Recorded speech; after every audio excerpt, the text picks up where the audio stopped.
Hoy vamos a desarrollar solamente el versículo 16 y me preocupa porque es mucho más que cualquier otro, pero es verdaderamente una bendición poder estudiar la palabra de Dios en este momento. Dice la palabra de Dios, la leemos en el nombre del Padre, del Hijo y del Espíritu Santo.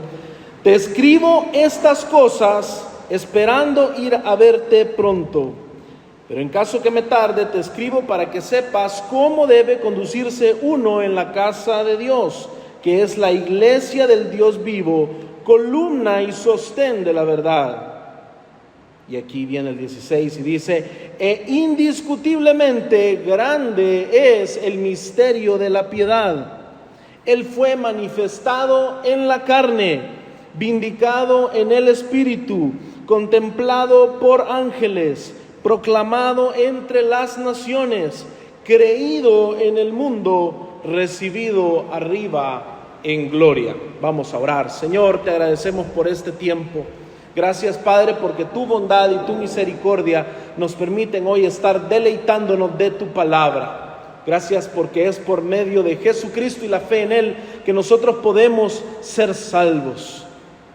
Por tu gracia, por tu misericordia hemos recibido el perdón de pecados y hoy por la fe hemos sido justificados y podemos tener paz para con Dios. Ahora tú, Señor, nos haces este llamamiento a la piedad y nos muestras dónde tiene el origen la piedad, cómo hombres pecadores pueden ser piadosos y vivir vidas que agraden a Dios. Te pido, Señor, que tu evangelio sea hoy presentado, que tu palabra sea fielmente predicada, que yo no sea ningún impedimento humano para lo que hoy tú vas a hablar. En el nombre de Jesús hemos orado. Amén. Bueno, amados hermanos, pueden tomar sus asientos. Como ustedes bien recuerdan, la vez pasada hablamos de la iglesia del Dios vivo y hablábamos sobre lo importante que era entender que la iglesia del Dios vivo es la casa de Dios, es el lugar de habitación de Dios. Y si ustedes recuerdan, hablábamos que esa casa ya no es una casa edificada con piedras, sino que ahora es edificada de piedras vivas, las cuales están siendo construidas como una casa espiritual. Nosotros entendemos que el lugar entonces donde Dios ha hecho su habitación es en medio de su pueblo, no es el edificio físico donde ahorita estamos. Muchas veces tendemos nosotros a sacramentalizar el lugar donde estamos congregándonos, y claro, este es un lugar santo, pero porque usted y yo estamos acá, y usted y yo que estamos acá somos. Eso significa que el Espíritu Santo de Dios habita en este lugar. Pero de la misma manera, la iglesia de Cristo es el templo de Dios por toda la tierra, esparciéndose por toda la tierra. Veíamos también lo importante que era entender la unidad del cuerpo y cómo en esa unidad era que el creyente podía tener una vida floreciente. Cómo es que en esa unidad es que el creyente podía verdaderamente ejercer sus dones, podía crecer, podía llegar a la madurez. Y hoy entramos entonces tras las palabras de Pablo diciendo que le escribía a su discípulo Timoteo esperando irlo a ver. Dice: pero en caso que me tarde en la casa de Dios, que es la iglesia del Dios vivo, columna y sostén de la verdad. Y luego Pablo sigue con esta inserción, esto que él inserta, que es temprano de la iglesia, podríamos pensarlo, o es un credo también muy temprano, que dice: indiscutiblemente grande es el misterio de la piedad. La pregunta que nos surge acá es: ¿por qué Pablo, luego de estar de estar expresando algo tan práctico como es instruir cómo debe uno comportarse en la casa de Dios, pasa a hablar en un género completamente diferente? Casi que pasa a cantar un himno. ¿Qué tiene que ver esto? Incluso yo, la mayor parte de veces que he escuchado enseñanzas de este texto, mis hermanos, he visto que son pasados de corrido. Normalmente los predicadores evitan explicar mucho a qué se está refiriendo este himno, y la explicación más común es: este es un himno. Y brevemente se extraen algunos pequeños puntos de este himno, pero nadie se detiene a meditar qué fue lo importante que Pablo estaba queriendo transmitir en el centro de toda la composición de esta epístola. Esto no puede ser casualidad, y como esto está puesto acá porque Pablo lo escribe, pero sobre todo porque el Espíritu Santo lo está inspirando y lo está entregando a nosotros como la palabra de Dios que habla de Cristo. ¿Cómo nos vamos a conducir en el mundo y en la casa de Dios, mi hermano? La piedad en medio de hombres pecadores es verdaderamente un misterio. Realmente la piedad es inalcanzable en términos humanos. Usted y yo no podemos alcanzar la piedad por nuestros propios medios. El hecho de que usted pueda aspirar a comportarse de una manera que pueda agradar a Dios, siendo usted alguien muerto en delitos y pecados, que es lo que nos enseña la palabra de Dios, es verdaderamente un misterio. Que nosotros podamos tener comunión con Dios es un misterio. Que el pecado original que nos traía por consecuencia la muerte pudiese ser completamente revertido a través de la obra de la redención y aplicado a la vida del creyente es, mi hermano, un misterio. Los hombres no pueden vivir por su cuenta después de la caída de manera piadosa. Y esa es una realidad que nosotros debemos de tener en mente, y la razón por la cual Pablo, cuando está hablando de las instrucciones que le estaba escribiendo a Timoteo, inserta este himno, entendiendo que las verdades que en él están contenidas son sobre lo que está basada cualquier esperanza que esta epístola pueda en práctica entre hombres pecadores. Por eso es tan importante que no pasemos por alto esto. Y mire qué importante, y aquí voy a aprovechar a darle una enseñanza. Muchas veces nos saltamos los himnos, muchas veces nos saltamos las alabanzas. Hoy pudimos haber dicho, ante el problema técnico que tuvimos: mira, Jonathan, no toquemos nada. Pero era importante que alabáramos al Señor. Era importante que habláramos de Jesucristo, pero lo hiciéramos con salmos, con cánticos que salen del corazón. Y de la misma manera, esta verdad tan central del Evangelio y esta verdad tan central acerca de la piedad es expresada en un himno y en un salmo, porque es la comunicación más grande, más íntima que el Dios trascendente, creador de todo lo que hay, sustentador de todo lo que hay, puede tener con usted y conmigo. No es en vano que el Señor muchas veces dio victoria a su pueblo a través de la adoración, a través de himnos. Eso no es una casualidad. Usted puede leer toda la Escritura y usted se va a dar cuenta de muchos ejemplos, abundantes ejemplos. Por ende, este es un texto sumamente importante y no debe ser nunca pasado por alto. Lo primero que Pablo enumera, mi hermano, entrando ya en la carne de este texto, en lo interesante de este texto, es: Él fue manifestado en la carne y vindicado por el Espíritu. Primero que nada, y sin querer correr mucho en este punto, yo le quiero explicar un poquito cómo está estructurado este himno. Si usted se fija, este himno tiene duplas. Él fue manifestado en la carne, vindicado en el Espíritu. Esa nos vamos a encargar en este momento. Luego dice: contemplado por ángeles, proclamado entre las naciones. Esa es la otra dupla que encontramos ahí. Luego dice: creído en el mundo, recibido arriba en gloria. De esta dupla, si ustedes se fijan, la primera de ellas está hablando de una cuestión terrenal, y la siguiente está hablando de una cuestión celestial, de un ámbito celestial. Luego en la siguiente pasa a ser celestial y luego terrenal. Y luego la siguiente comienza nuevamente con terrenal y celestial. Es una estructura bien bonita. Me encantaría que ustedes se deleiten esos en este momento. Si no, pues siga aquí conmigo. Es hermosa la estructura y no es ninguna casualidad. No es ninguna casualidad. Cuando Pablo nos dice que Cristo Jesús fue manifestado en la carne, nosotros debemos de transportarnos inmediatamente a nuestra realidad en la vida en la carne. Debemos transportarnos de inmediato a nuestra naturaleza caída.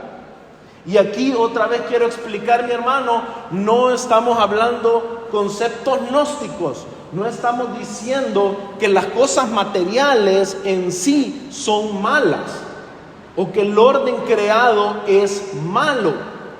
Los demonios son espíritu y son enemigos de Dios.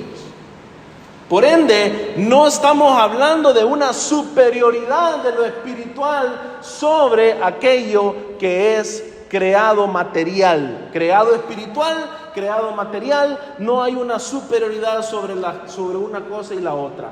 Usted que anda en este cuerpo mortal puede ser un gran pecador enemigo de Dios y los demonios lo son. Entonces el contraste de la carne con el espíritu que estamos viendo acá se trata de otra cosa. Ya lo hemos platicado, lo platicábamos en alguno de los sermones cuando estábamos viendo la epístola de Tito. Y ahora lo vamos a volver a ver.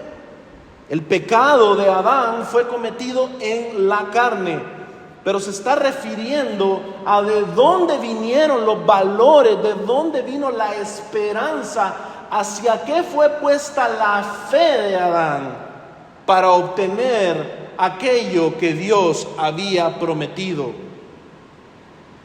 Adán entonces peca en el principio y eso requería que la redención fuese manifestada a través de un nuevo Adán. Y de eso se está encargando el texto justamente en la primera de estas duplas. Él fue manifestado en la carne.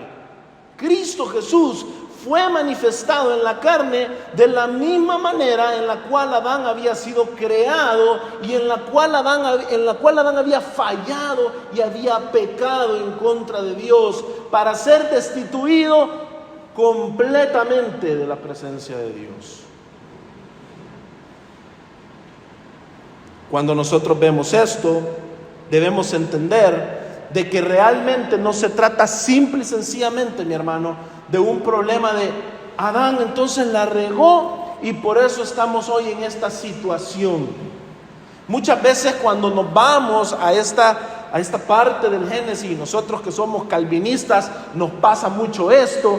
Venimos y entramos y decimos, pero y entonces Dios vino y predestinó que el hombre pecara, porque simple y sencillamente todo Él lo ordena. Entonces lo que está haciendo Dios aquí es haciéndonos pecar. Y después se plantea como el que nos salva. Qué raro eso. Qué extraño. Todo estaba bien y nos hace pecar. Fíjense que realmente el problema, y hoy lo vamos a estudiar un poquito más adentrándonos en la realidad del problema. El problema, aparte del pecado, era el hecho de que Adán no era Dios habitando en la tierra. Adán era un hombre, si bien es cierto en su estado original de inocencia, sin pecado, pero tenía la posibilidad de pecar. De hecho, Adán era inmaduro. Adán estaba desnudo. Nuestra única esperanza, mi hermano, siempre fue Jesucristo. Y quiero que me acompañe a Hebreos 5:14.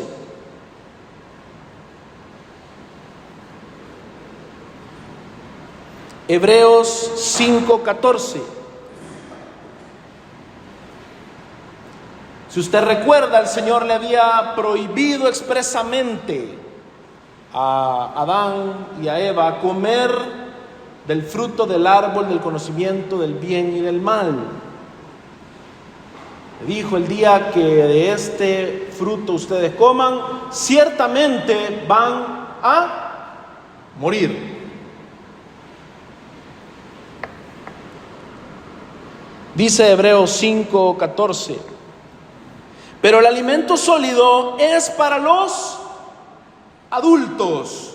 Adán era un bebé, literalmente adulto, pero un bebé, los cuales por la práctica tienen los sentidos ejercitados para discernir ¿qué?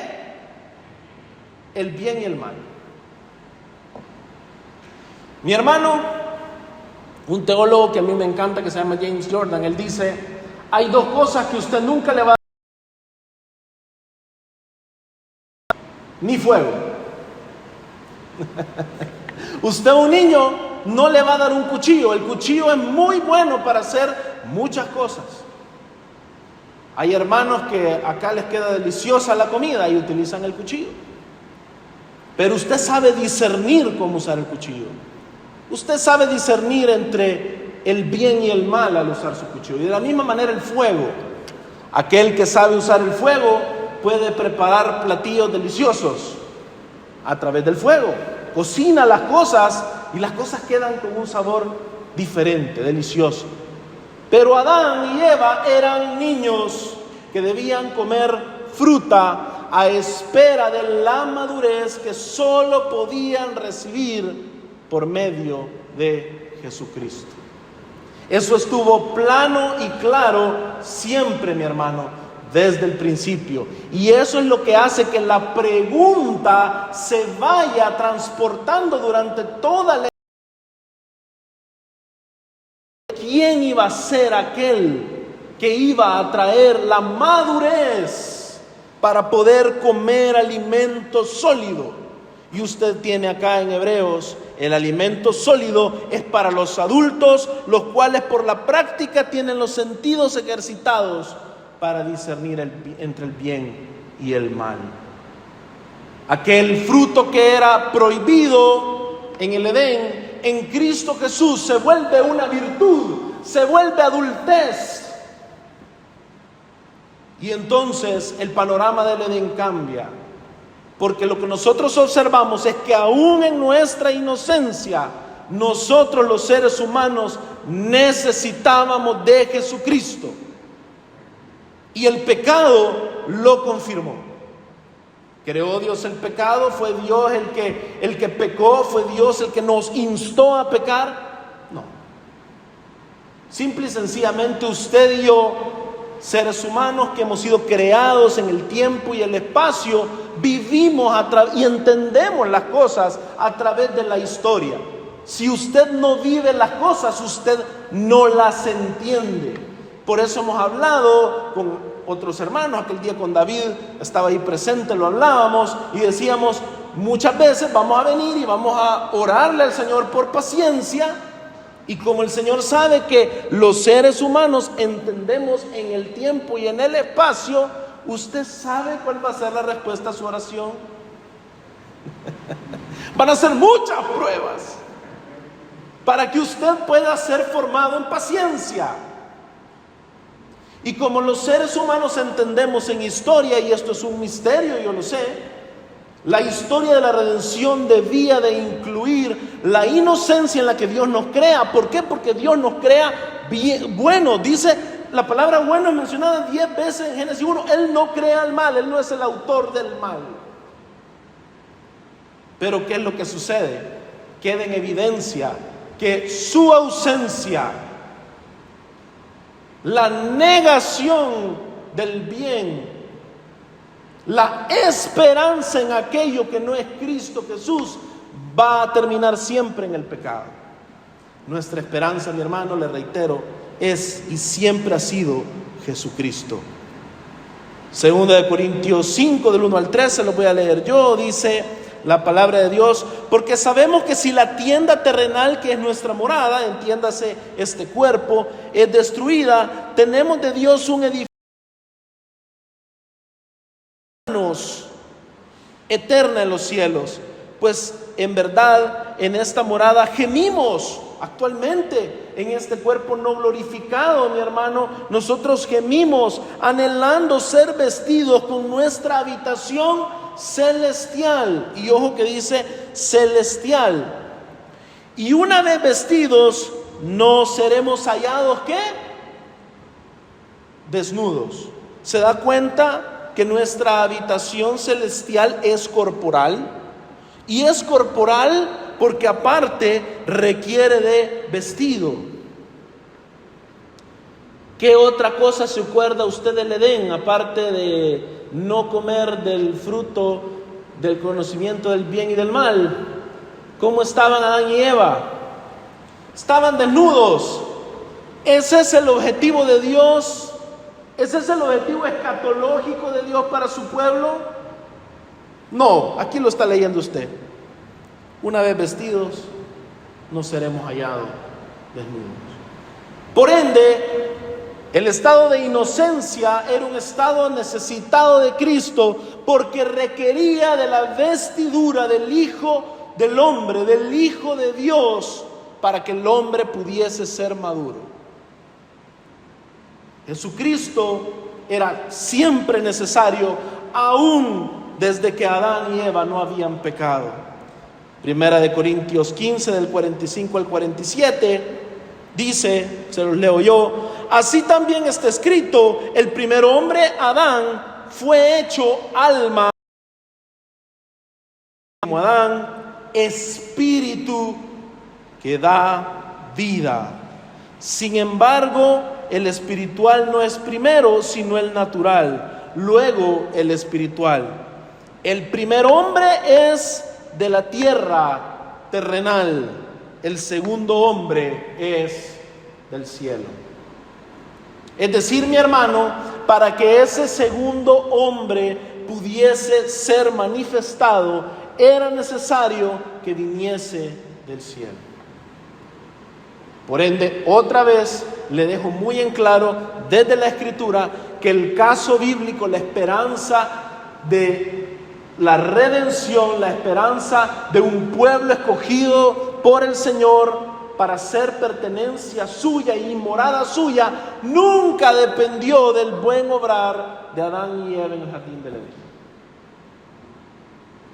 Siempre la idea fue mostrar cómo los hombres necesitan de aquel segundo Adán que viene del cielo.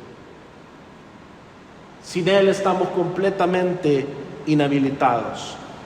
Adán y Eva, libres de pecado, inocentes, pecaron, cayeron y recibieron la consecuencia que era la muerte, mi hermano. Y ese era el destino que le esperaba al ser humano alejado de Dios. El primer hombre es de la tierra terrenal, y en la sanción que Dios da por el pecado le dice que del polvo eres y al polvo volverás. Pero el segundo hombre es del cielo. En Él está nuestra esperanza, mi hermano. Él es nuestra esperanza. Porque el pecado original fue haber intentado arrebatar en la carne lo que Dios había prometido dar en el Espíritu. Mi hermano, el Hijo debía ser manifestado en la carne para vivir en obediencia al Padre en el Espíritu hasta la misma muerte y muerte de cruz. El pecado, mi hermano, en el Edén es que Dios en Génesis 2 había dicho que iba a poder comer el ser humano de todo árbol, es decir, incluido el árbol del conocimiento del bien y del mal, eran diseñados para que en algún momento el hombre pudiese comer de él. Pero en el capítulo siguiente nosotros encontramos, en el capítulo 1 y en el capítulo 2 encontramos nosotros que el Señor establece términos pactuales con el hombre, donde pone ciertas reglas y requerimientos que deben ser obedecidos. Y le dice al hombre: no vas a comer, porque el día que comas de este árbol ciertamente vas a morir. Por ende, el pecado de Adán fue no confiar en Dios, que Él iba a proveer todo aquello prometido en el Espíritu, y decidió arrebatar en la carne. Y usted va a ver que en la Biblia siempre se trata de lo mismo. Siempre se trata de los personajes bíblicos intentando hacer todas las cosas para que de esta manera el plan de Dios. Después de que Caín mata a Abel, nos damos cuenta, Eva había orado pensando que Caín era aquel que era la simiente de Génesis 3:15, que le iba a aplastar la cabeza a la serpiente. Ella se había apurado en tener a Caín porque ella había entendido que la promesa de Dios era que en la simiente de la mujer iba a venir la restauración de la humanidad, la redención de la humanidad. Y Eva intenta apresurarse y lo que tiene por hijo es un asesino. Y así nos vamos dando cuenta que los hijos de los hombres se vuelven pecadores. Nos vamos dando cuenta de la generación de Noé, que tiene que ser completamente barrida de la faz de la tierra. Nos damos cuenta cómo personaje tras personaje es un intento de arrebatar lo que Dios ha prometido. El Señor había prometido en Deuteronomio 17 que Israel tendría un rey, que iba a ser un hombre que iba a amar la ley, iba a tener una copia de la ley y que iba a ser como un hermano para su pueblo. Sin embargo, nos damos cuenta en Samuel que el pueblo pide de manera apresurada un rey como los pueblos que tiene a su alrededor, y reciben por rey a uno que hace todo lo contrario a lo que dice Deuteronomio 17.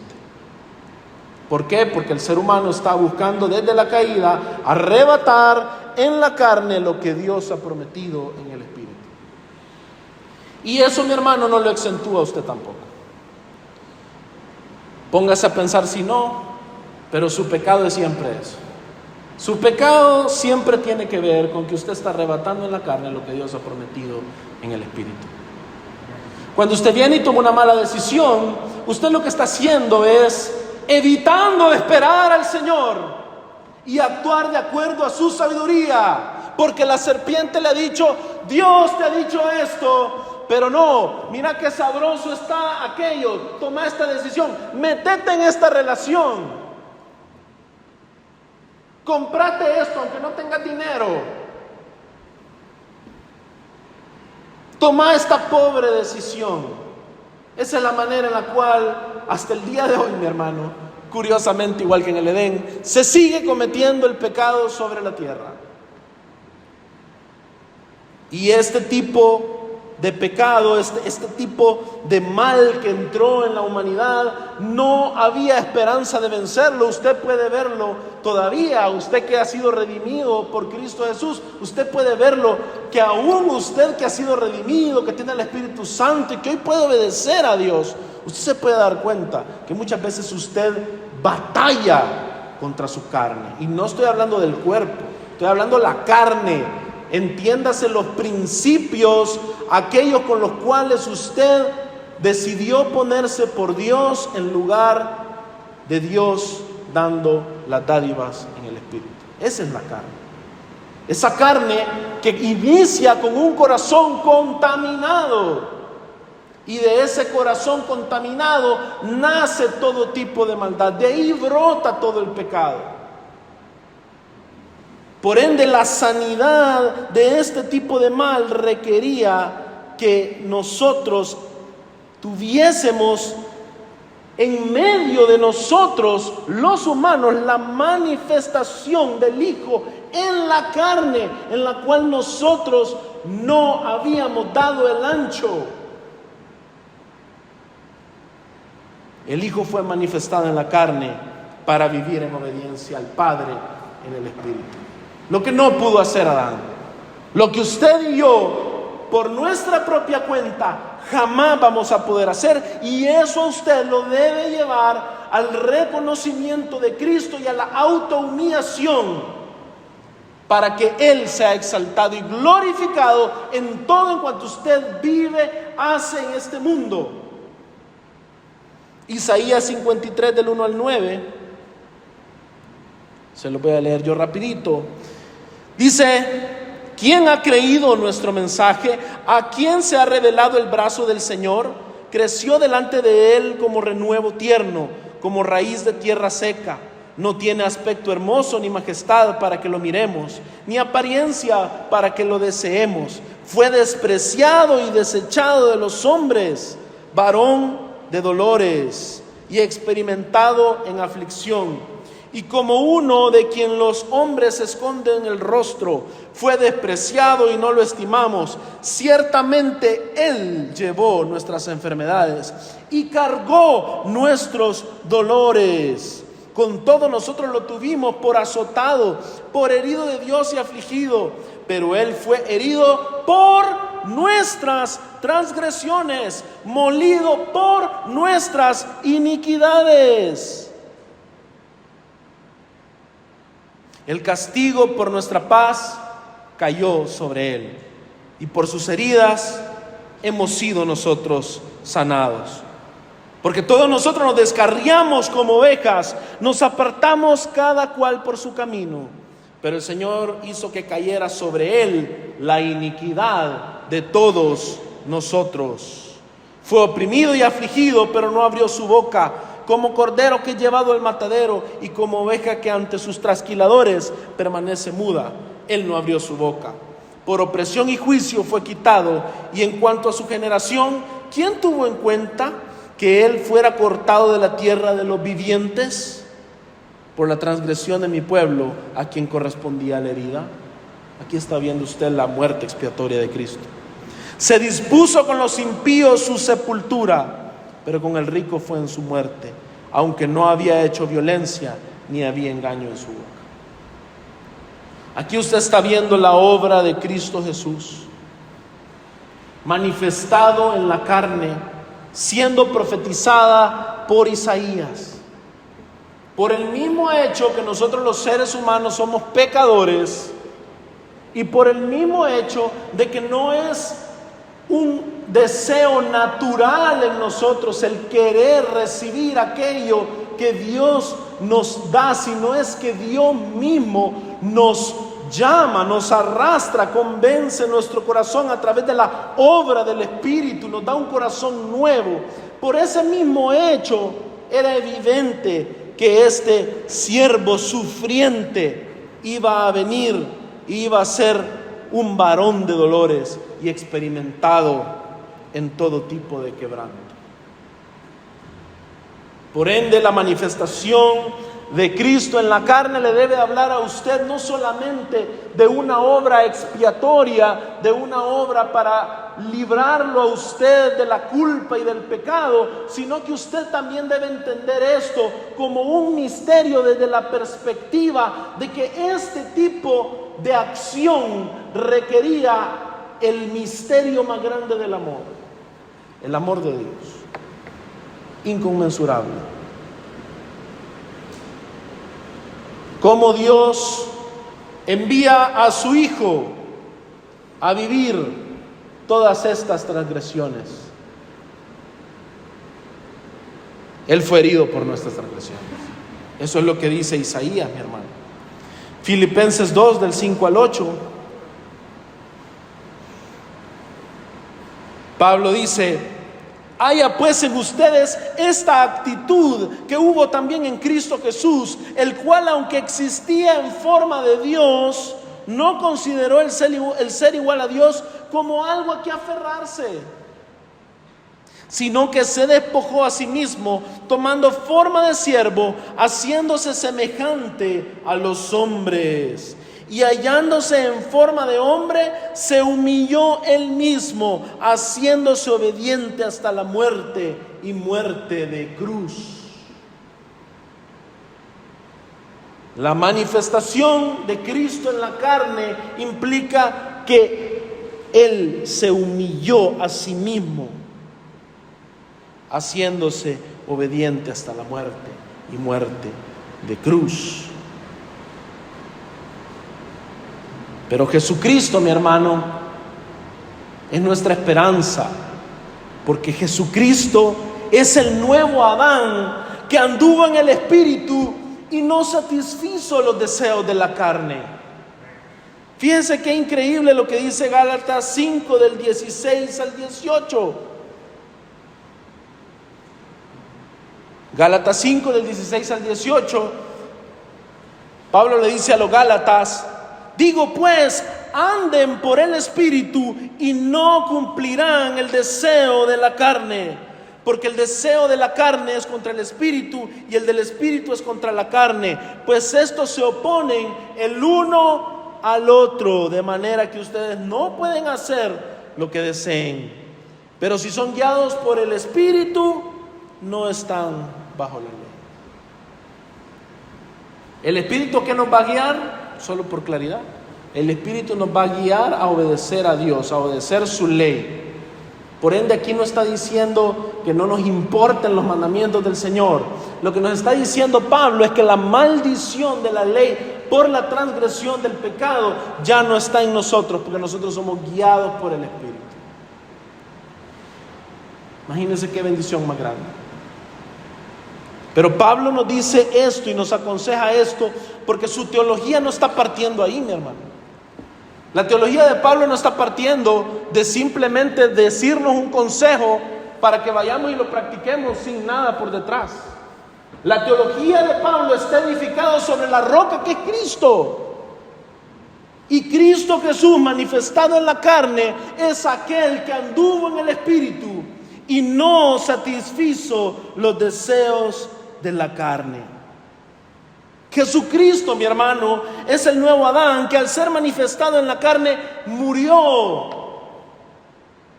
y al haber hecho morir las obras de la carne por el Espíritu fue vivificado. Fíjense lo que dice Romanos 8:3.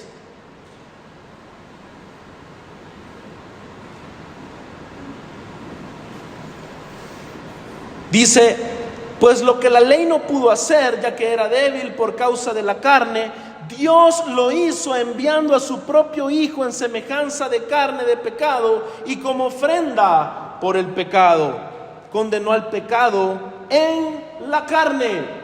El pecado fue condenado en la carne por medio de Cristo. Dice el versículo 7: ya que la mente puesta en la carne es enemiga de Dios, porque se sujeta a la ley de Dios, pues ni siquiera puede hacerlo. No se sujeta a la ley de Dios, pues ni siquiera puede hacerlo. Y los que están en la carne no pueden agradar a Dios. Dice el versículo 13: porque si vivís conforme a la carne, habréis de morir.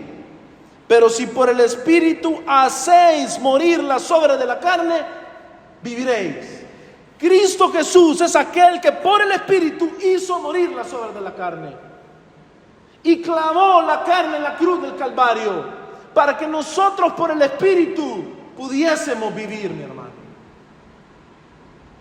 La razón por la cual esta enseñanza del Nuevo Testamento que nos está haciendo Pablo puede ser cumplida y usted la puede llevar a cabo en su vida, no es porque usted es bien disciplinado, no es por su manera de autogestionar su vida, no es porque usted tiene un carácter muy bueno, usted tiene mucha inteligencia emocional. Es porque Cristo Jesús es aquel que hace estas cosas, y todo aquel que en Él cree no se va a perder, sino que va a tener vida eterna. Y todo aquel que en Él cree es unido a Él. Todo aquel que en Él cree es parte del cuerpo que está unido a la cabeza, y por ende puede vivir de esas realidades que primero se cumplen en Cristo y que luego se hacen verdad en nosotros. La realidad del por qué ahora el creyente ya no está bajo la maldición como Adán, es que ahora estamos bajo Cristo Jesús y su señorío. Y eso nos debe de alentar, mi hermano. Eso nos debe de llenar de aliento. Nosotros debemos de entender que el hecho de que Cristo Jesús haya sido manifestado en la carne es algo completamente increíble, pero era necesario. Es algo completamente incomprensible, pero era necesario. Y debemos deleitarnos en todo lo que esta verdad nos está transmitiendo, porque es la forma por medio de la cual nosotros hoy que vivimos la vida en la carne, la podemos vivir en la fe en el Hijo de Dios. Y podemos andar como Él anduvo.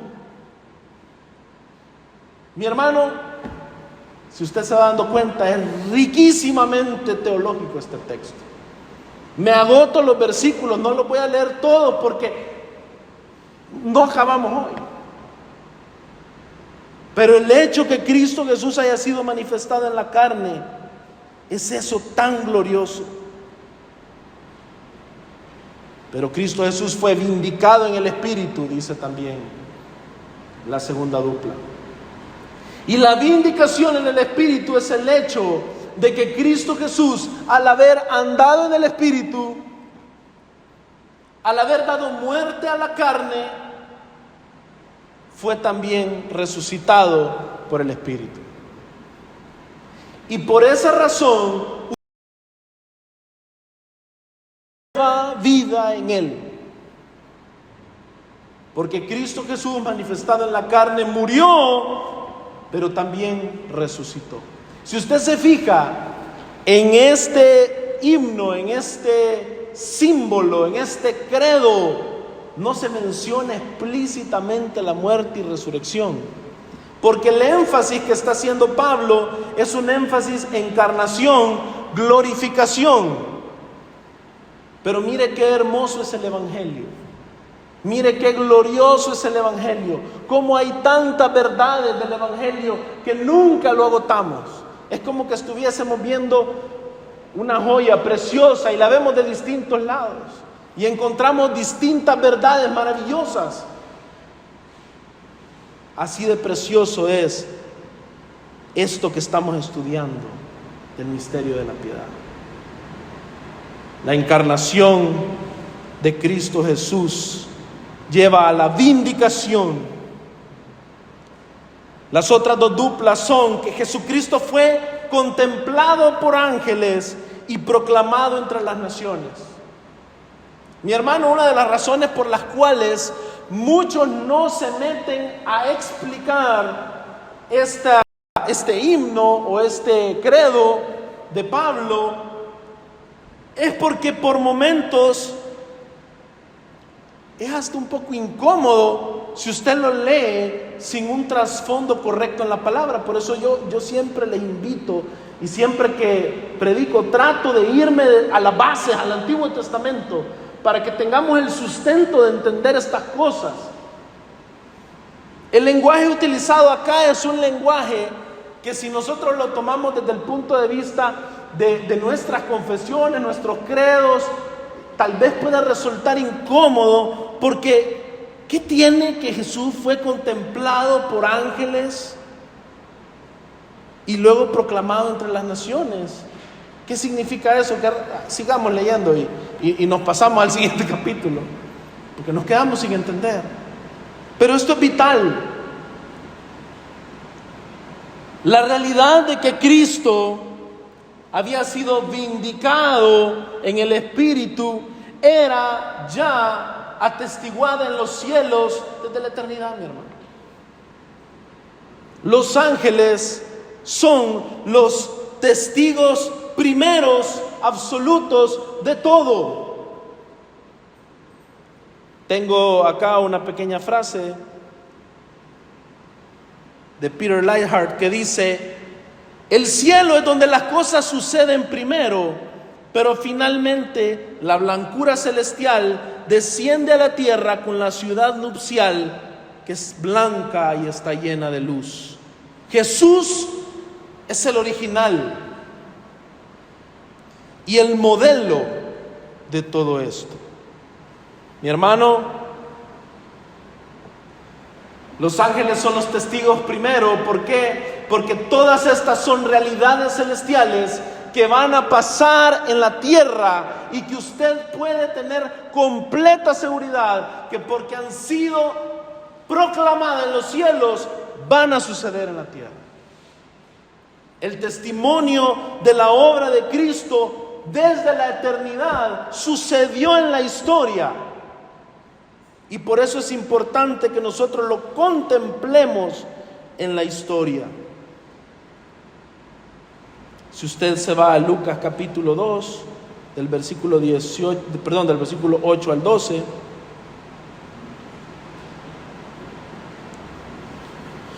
usted va a encontrar en la historia el mismo patrón de cómo estas cosas son contempladas primero por los ángeles. Dice en Lucas 2, en la misma región había pastores que estaban en el campo cuidando sus rebaños durante las vigilias de la noche, y un ángel del Señor se les presentó, y la gloria del Señor los rodeó de resplandor, y tuvieron gran temor. Pero el ángel les dijo: no teman, porque les traigo buenas nuevas de gran gozo, que serán para todo el pueblo. Porque les ha nacido hoy en la ciudad de David un Salvador, que es Cristo el Señor. Esto les servirá de señal: hallarán al niño envuelto en pañales y acostado en un pesebre.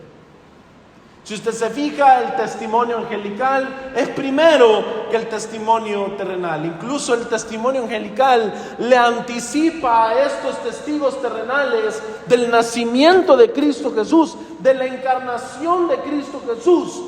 Le dice incluso la forma en la que lo van a encontrar.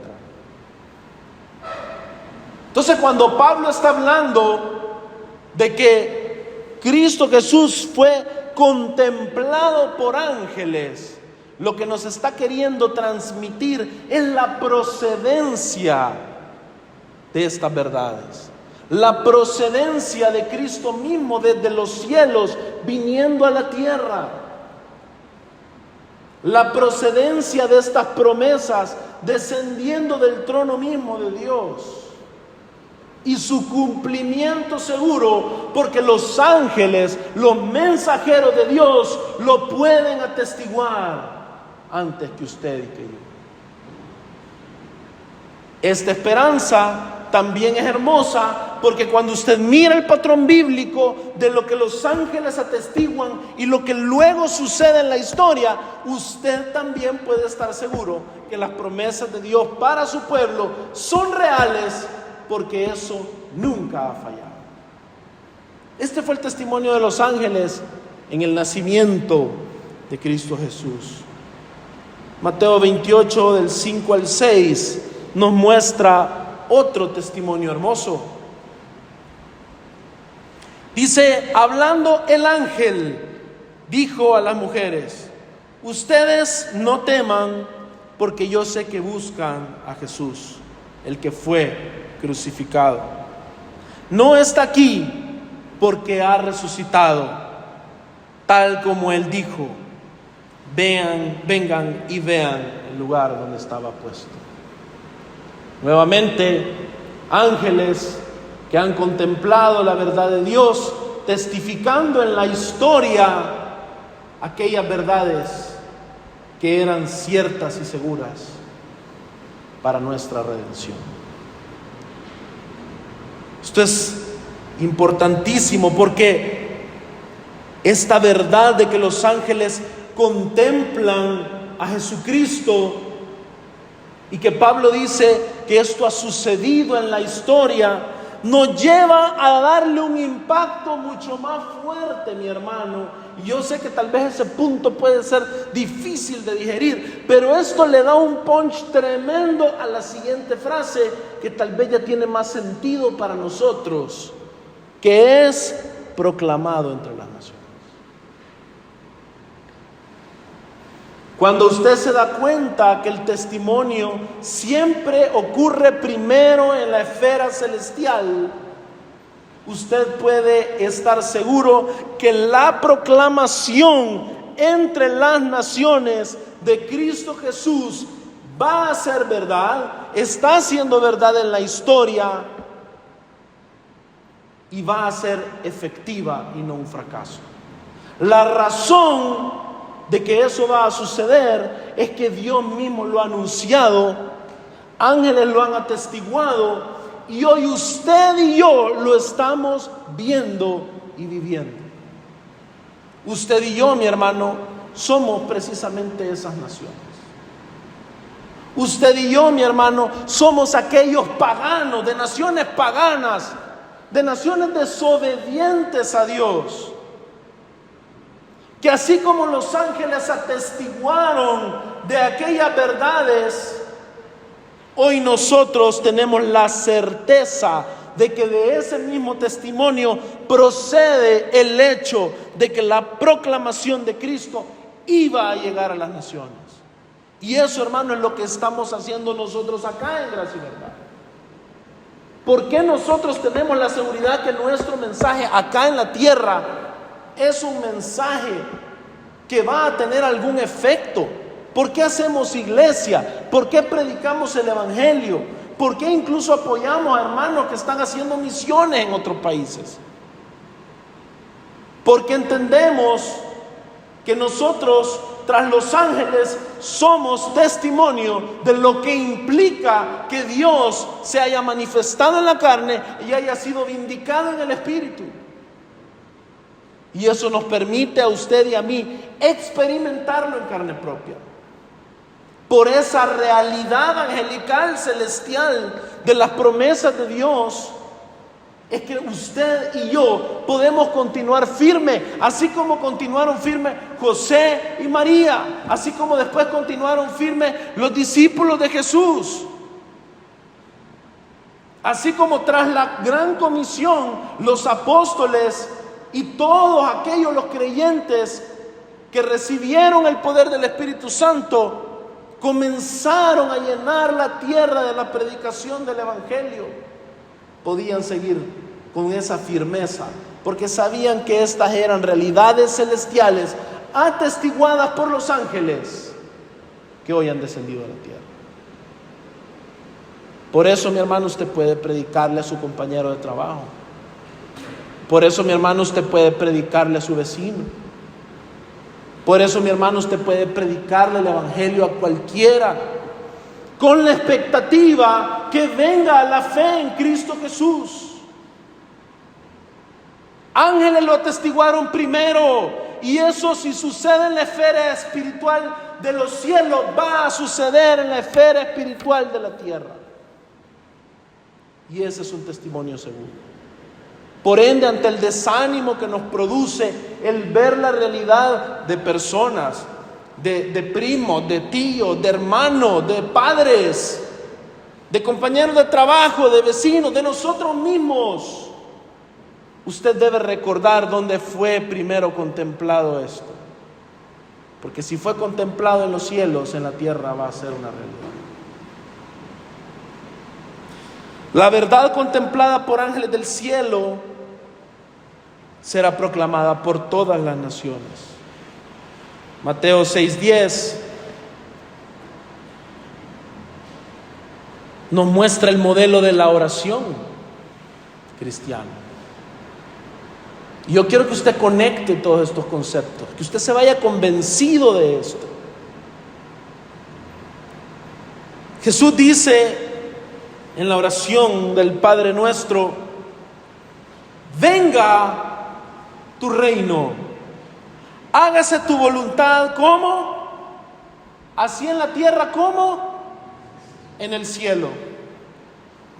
Hoy toma sentido esta dupla tan extraña: contemplado por ángeles, proclamado entre las naciones. Es decir, en la tierra se va a hacer la voluntad de Dios de la misma manera que ha sido vista, anunciada en los cielos. Y eso nos debe llenar de esperanza, eso nos debe llenar de gozo. Mateo 28, del 7 al 10, mi hermano. Aquí es nuevamente los ángeles. Acabamos de leer los primeros versículos y hoy seguimos leyendo. Dice: vayan pronto y digan a sus discípulos. O sea, fíjense, vayan pronto y digan a sus discípulos que Él ha resucitado de entre los muertos y Él va delante de ustedes a Galilea. Isaías 9, se los dejo de tarea. Galilea de los gentiles, el pueblo que habitaba en gran oscuridad ha visto la luz. La Navidad, la verdadera Navidad. Él va delante de ustedes a Galilea, Galilea de los gentiles. Esa es la otra pista que le doy. Allí lo verán, miren, se los he dicho. Y ellas, alejándose a toda prisa del sepulcro con temor y gran gozo, corrieron a dar las noticias a los discípulos. De repente Jesús les salió al encuentro diciendo: saludos. Y ellas, acercándose, abrazaron sus pies y lo adoraron. Entonces Jesús les dijo: no teman, vayan, avisen a mis hermanos que vayan a Galilea. No es casualidad, aquí Galilea, y ahí me verán. Jesús predicado en Galilea de los gentiles.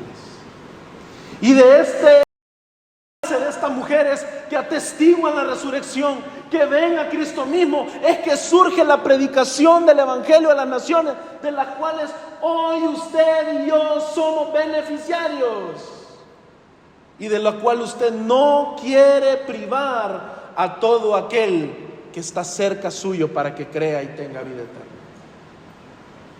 Imagínense qué importante esa verdad.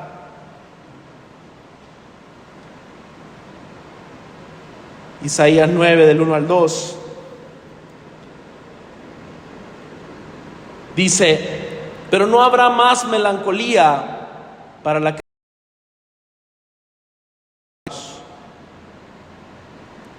él trató con desprecio a la tierra de Zabulón y a la tierra de Neftalí, pero después la hará gloriosa por el camino del mar al otro lado del Jordán, Galilea de los gentiles. El pueblo que andaba en tinieblas ha visto gran luz. Eso somos usted y yo. A los que habitaban en tierra de sombra de muerte, la luz ha resplandecido sobre ellos. La luz ha resplandecido sobre nosotros, y eso es una verdad que hoy debe ser proclamada en todo lugar, en toda circunstancia, a todas las naciones. Esa realidad es comandada por Jesús mismo antes de ascender. Mateo 28, del 18 al 20, es tercera vez que regresamos a este capítulo, y eso es relevante. Dice: acercándose Jesús les dijo: toda autoridad me ha sido dada en el cielo y en la tierra. Vayan pues y hagan discípulos de todas las naciones, bautizándolos en el nombre del Padre y del Hijo y del Espíritu Santo, enseñándoles a guardar todo lo que les he mandado, y recuerden, yo estoy con ustedes todos los días hasta el fin del mundo. Mis hermanos, todo esto es tan importante, porque si nosotros no entendemos los principios expresados por Pablo en este hermoso coro que estamos estudiando y que continuaremos estudiando la próxima semana, si nosotros no entendemos estas verdades, nosotros no podemos vivir la vida cristiana. Usted no puede ser un creyente bíblico si usted no abraza estas verdades y las vive. El misterio de la piedad es la esencia del Evangelio mismo. El hecho que usted pueda entender que Cristo Jesús fue manifestado en la carne y vindicado en el Espíritu es lo que le da esperanza al creyente, que aunque ha nacido en la carne, aunque nació muerto en delitos y pecado, en Cristo Jesús puede ser vindicado en el Espíritu todo aquel que cree.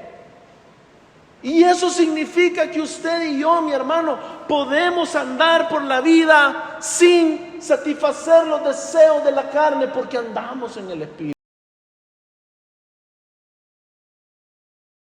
Impartida a usted por Dios, ha descendido de los cielos, fue contemplada por ángeles, y por eso hoy ha sido esparcida en las naciones.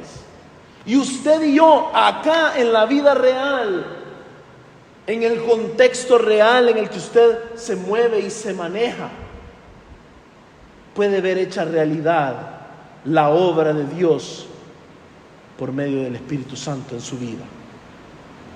Puede ver usted la piedad manifestada en su vida para que el anuncio en los cielos, contemplado por ángeles, pueda ser visto en las naciones. Para que la voluntad de Dios sea hecha, comenzando por nosotros que somos el pueblo de Dios, acá en la tierra como en el cielo. ¿Usted se ha detenido a pensar lo que es eso? Que la voluntad de Dios sea hecha acá en la tierra como en el cielo. ¿Se ha puesto a pensar usted la perfección que implica la morada celestial? ¿Se ha puesto a pensar lo que sucede en Isaías 6? Cuando Isaías entiende el lugar donde está y dice: ¡ay de mí! Soy muerto. Y el Señor nos manda a orar porque se haga su voluntad en la tierra como en el cielo.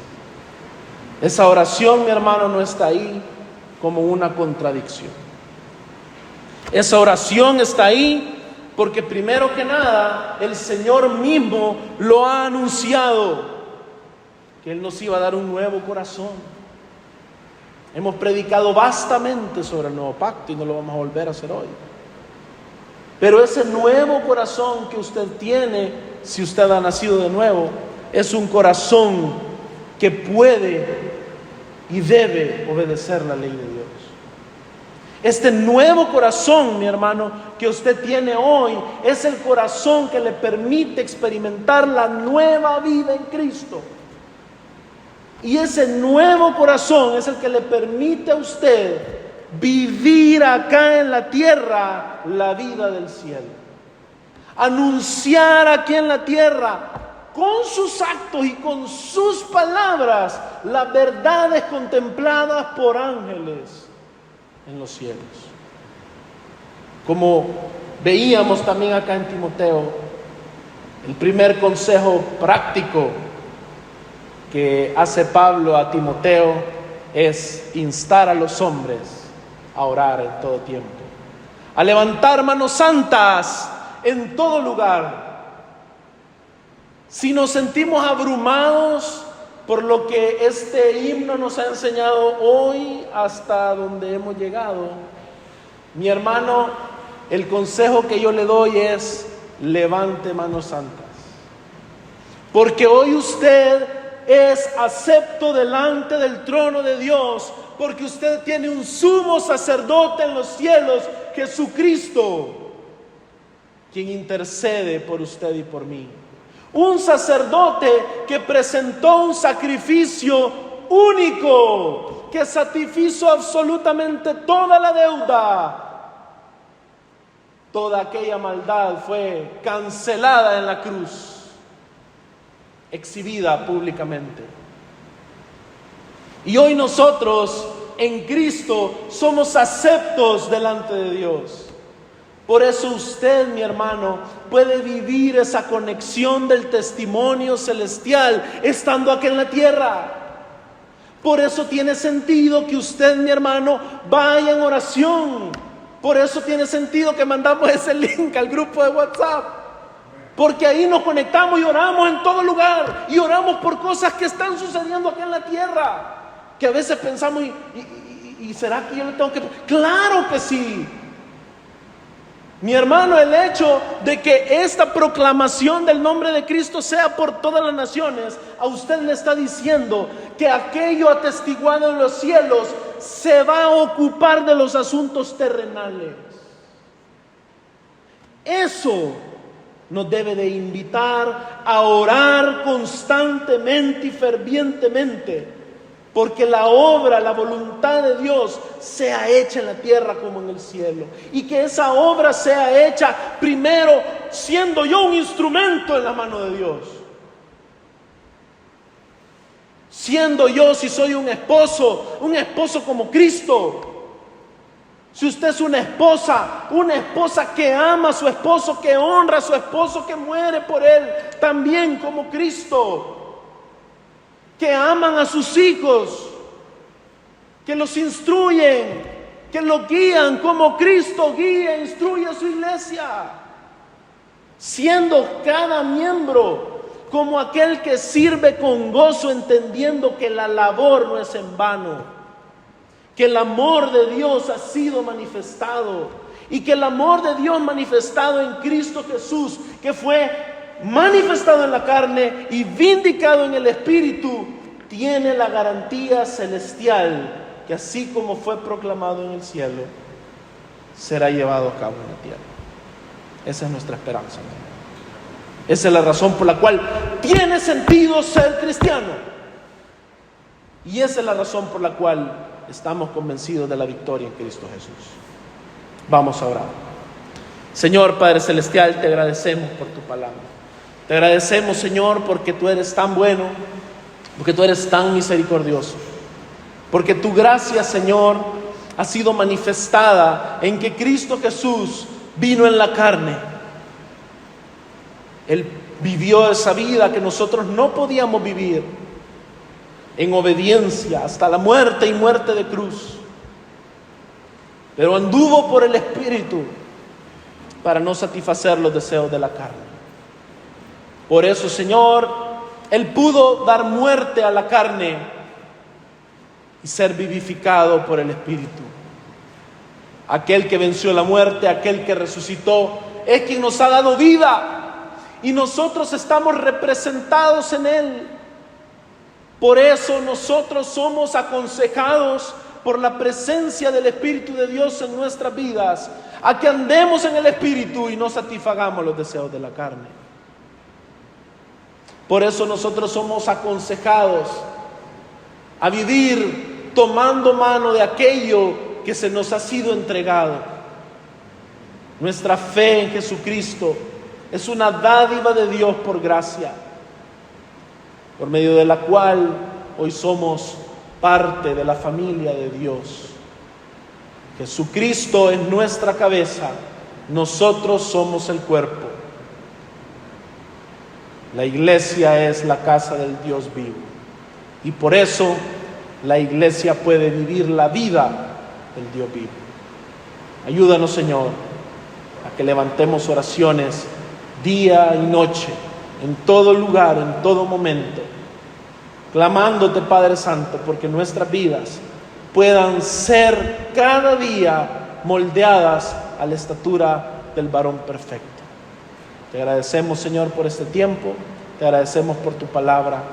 Todo esto lo hemos pedido en el nombre de tu Hijo, nuestro Señor Jesucristo. Amén y amén.